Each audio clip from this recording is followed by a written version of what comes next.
Terdapat hal unik di Museum Layang-Layang Indonesia yang berlokasi di Jalan Haji Kamang Pondok Labu, Cilandak, Jakarta Selatan, yakni sebuah layang-layang yang berasal dari negeri bambu Cina. Yang membuat layang-layang ini unik bukan terletak dari bentuknya, namun dari ukurannya yang terbilang mini. Informasi selengkapnya akan disampaikan langsung oleh wartawan Warta Kota Nur Mahadi. Silakan rekan Nur Mahadi.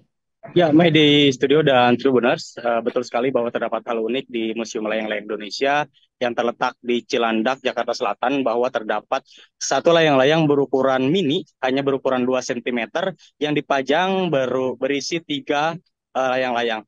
Nah, layang-layang ini unik karena memang hanya ada beberapa di dunia, hanya ada beberapa di dunia, salah satunya di Museum Layang-Layang Indonesia.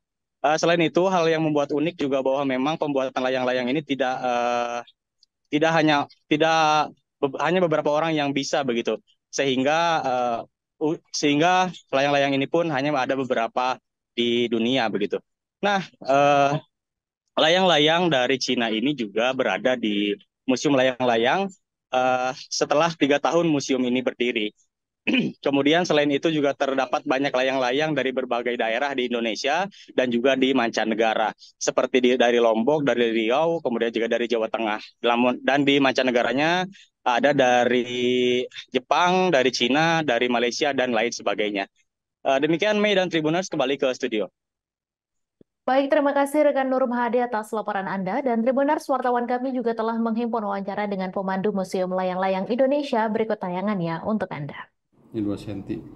Ini kurang 2 cm tapi tetap bisa terbang, Bisa Pak? terbang, bisa terbang. Wow. Dia pakai benang jet yang kecil. Terbangnya tinggi atau cuma Bisa tinggi, walaupun tinggi kan nanti nggak kelihatan deh. Jadi panjang benangnya hanya 4 meter, dalam ruangan kita jalan bisa terbang. Bisa tinggi, tinggi pun bisa. Ini kapan Pak didapatkan layang-layang 2 cm ini, Pak? Setelah museum 3 tahun museum. 3 tahun museum dibuka. Dan ini termasuk layang-layang yang langka begitu, Iya, Pak? agak susah juga. Untuk mengukur kelangkaan layang-layang itu biasanya dari apa, Pak? Nah, untuk keunikannya ya, sama tingkat kerumitan pembuatannya. Karena kan dia unik, kecil, dan membuatnya pun rumit, karena semuanya menggunakan bambu. Tetap ada bambunya begitu, Pak ya? Ada kerangkanya, ada bambunya. Ada bambunya. Nah, itu uniknya di situ. Download Tribun X sekarang. Menghadirkan lokal menjadi Indonesia.